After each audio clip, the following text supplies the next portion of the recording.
Talvez você tenha feito constantemente estas perguntas. Onde posso encontrar refúgio num mundo cheio de conflitos? Ou, como e onde posso encontrar força para vencer nesse mundo que oferece tantas derrotas? Acompanhe agora com o pastor Edson Bruno mais um programa Encontro com a Palavra.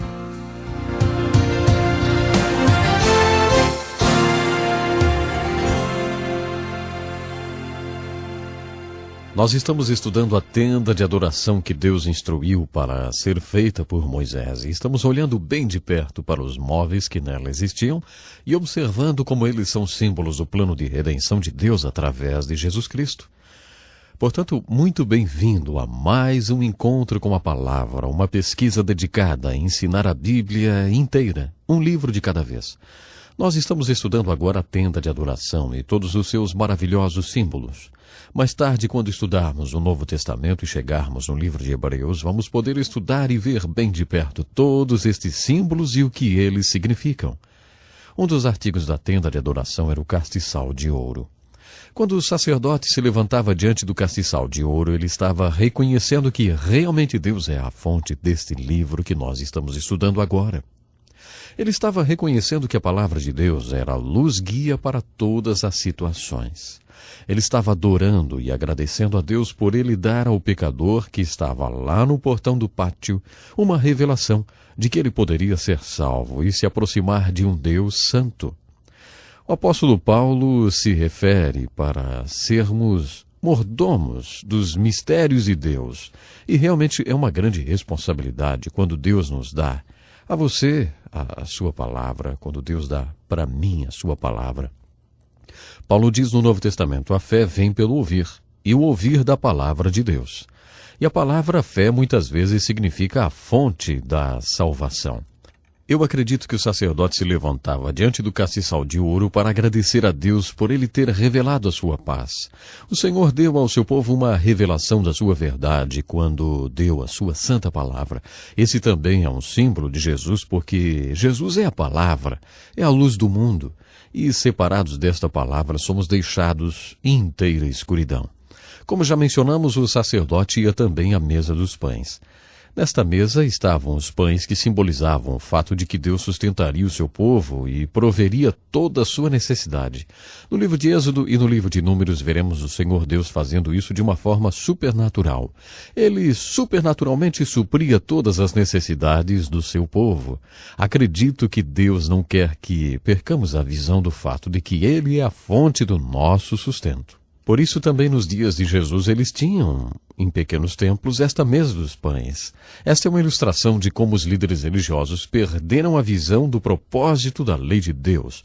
Uma ocasião quando Jesus estava questionando com os líderes religiosos o propósito da lei, a intenção da lei e o espírito da lei, ele usou a ilustração de Davi. Nós veremos isso quando chegarmos na história de Samuel. Davi estava fugindo de Saul e ele e seus homens estavam com fome. Então ele viu um templo e uma pequena cidade. Bem, quando Davi viu o templo, lá estava a solução para a fome. Ele sabia que no templo teria uma mesa com os pães. Ele simplesmente entrou no pequeno templo e exigiu todos os pães. E Jesus assinou embaixo desta atitude de Davi. Os fariseus queriam apanhar Jesus com essa história, mas Jesus recomendou este fato, porque ele sabia muito bem que a mesa dos pães simbolizava a grande verdade de que Deus supre todas as nossas necessidades e nos dá o pão diário. Os fariseus e escribas eram tão legalistas que estavam levando essa mesma lei que significava o fato de que Deus pode prover para seu povo, para impedir que o povo de Deus, que estava com fome, pudesse ter o pão. A lei dizia que somente o sacerdote poderia comer este pão. Davi pediu-lhe para quebrar esta lei, porque o espírito desta lei era exatamente que Deus prove o pão para os seus filhos. Isto era o que a mesa dos pães simbolizava. O sacerdote se levantava diante dela e agradecia a Deus o fato de ele prover o pão diário para os seus filhos. Como o sacerdote se levantava ante o altar de incenso e intercedia pelo pecador que ficava lá no portão do pátio esperando, ele é um retrato de Jesus Cristo. O sacerdote era um retrato de Jesus, porque ele, Jesus Cristo, é o grande sumo sacerdote. No capítulo 17 de João, nós temos a oração do Senhor. A oração que temos em Mateus 6, também chamada de a oração do Senhor, essa deveria ser chamada de a oração dos discípulos, porque o Senhor nunca fez aquela oração. A oração do Senhor vem em João 17, quando ele orou por ele mesmo. As Escrituras nos ensinam que Jesus é o grande sumo sacerdote, que ele está sempre orando e intercedendo por nós. O sacerdote entrava na presença de Deus representando o pecador ou o povo. O profeta recebia de Deus a palavra e a repassava para o povo, mas era função exclusiva do sacerdote entrar na presença de Deus representando o povo. O sacerdote terminava seu ministério de intercessão quando se levantava diante do altar de incenso e orava pelo pecador. Nós já dissemos que esta tenda era dividida em duas partes, ou seja, 2 compartimentos. O primeiro era o lugar santo, o segundo era o lugar santo dos santos. E era lá, no lugar santo dos santos, que estava a mais sagrada de todas as mobílias, a tenda de adoração. Era a chamada Arca da Aliança. Uma coisa muito importante nesse artigo tão sagrado é que ele simbolizava a presença de Deus naquele lugar.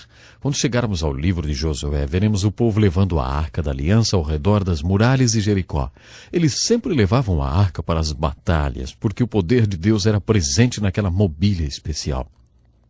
No Novo Testamento temos algumas grandes perspectivas desta tenda de adoração. Existem muitas partes da Bíblia impossível de se entender se não conhecermos a tenda de adoração ou o tabernáculo. Muitas e muitas partes do Antigo e Novo Testamento são difíceis de se entender a menos que conheçamos o tabernáculo. O mais importante de tudo é que você realmente não entenderá o Evangelho de Jesus Cristo se não conhecer o tabernáculo e o significado de todas as mobílias ou os móveis que existiam lá. Tem uma outra grande verdade no Novo Testamento que é simbolizada na tenda de adoração ou tabernáculo. Esta é uma das mais dinâmicas verdades do Novo Testamento. O Novo Testamento diz: você sabe que o nosso corpo é templo da morada de Deus e que ele vive em você? Esta era uma dinâmica verdade para compartilhar com os judeus, porque eles sempre tinham esta perspectiva. A divina presença de Deus estava na arca. Mais tarde, quando Salomão construiu o templo, lá estava a arca e a presença de Deus. Quando aconteceu o cativeiro da Babilônia e Daniel estava na Babilônia, mais tarde chamada de Pérsia, ele sempre orava com sua face voltada para Jerusalém. Você sabe por quê? Porque ele acreditava que a presença de Deus estava na arca lá em Jerusalém. Ezequiel e os profetas usados para pregar para o povo no cativeiro tinham um tremendo problema. Eles pregavam sobre um Deus que ainda estava lá atrás em Jerusalém, porque a sua divina presença vivia na Arca da Aliança. A grande dinâmica verdade do Novo Testamento é que nossos corpos são agora um templo ou um vaso, onde está a presença de Deus, onde Deus realmente vive. Eu conheci um pastor que gostava muito de fazer brincadeira com essa questão do nosso corpo ser um templo.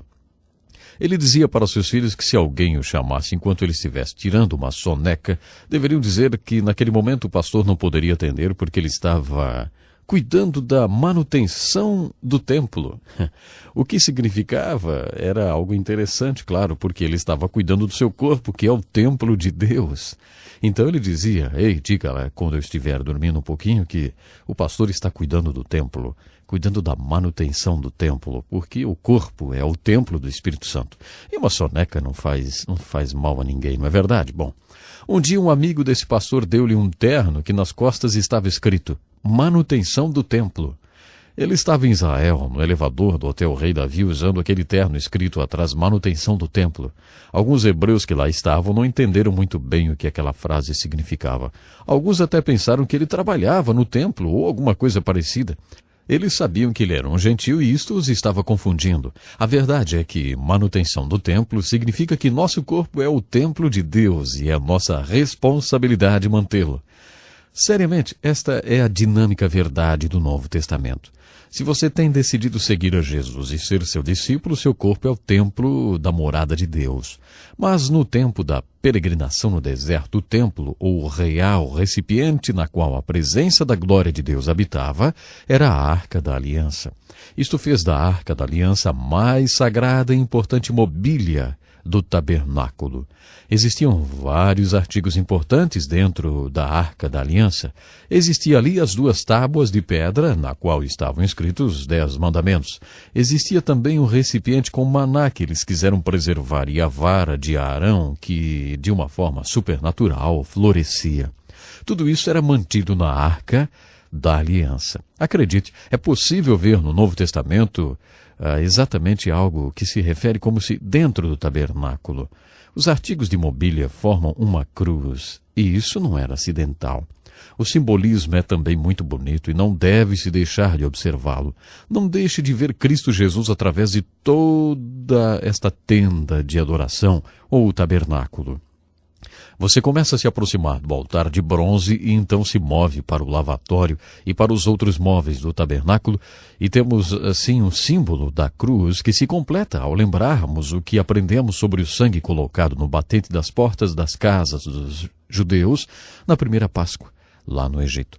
Os artigos do vestuário do sacerdote são também muito significantes. Aliás, tudo na tenda de adoração é muito significante. Eu não vou entrar em detalhes, porque estamos apenas fazendo uma pesquisa, mas todos esses detalhes, mais o que encontramos no livro de Apocalipse e no Evangelho de João e outros lugares da Bíblia, nos mostra que os judeus tinham um tipo de linguagem de sinais e símbolos. No livro do Apocalipse vemos uma porta aberta no céu e então podemos ver alguém sentado em um trono. Ele se parece com um jaspe e uma pedra de sardes. Sobre o trono há ainda um arco-íris como uma esmeralda. Isso não significa nada para as pessoas não judias ou pessoas que não entendem o Velho Testamento. Cada símbolo nesta revelação é um símbolo bíblico. Esta é uma das chaves que abrem o código para o livro do Apocalipse. O Apocalipse é uma mensagem escrita para o povo de Deus em códigos. Uma das chaves que abrem esse código é: cada símbolo do Apocalipse é um símbolo bíblico. Por exemplo, essas joias mencionadas em Apocalipse 4 eram usadas no peitoral do sumo sacerdote. Estas pedras representam as 12 tribos de Israel. Se você olhar para as pedras mencionadas no Apocalipse, uma se refere à tribo de Ruben, uma tribo de Benjamim e a outra à tribo de Judá.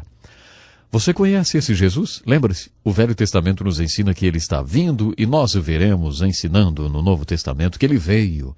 Se você está se sentindo em trevas, Jesus diz: eu sou a luz do mundo. Se você está espiritualmente vazio, ele diz: eu sou o pão da vida. Jesus diz mais para você: eu quero completar a sua vida e fazer de seu corpo o meu tabernáculo. Por favor, entre em contato conosco. Temos um livreto especial para você que lhe ajudará a crescer espiritualmente.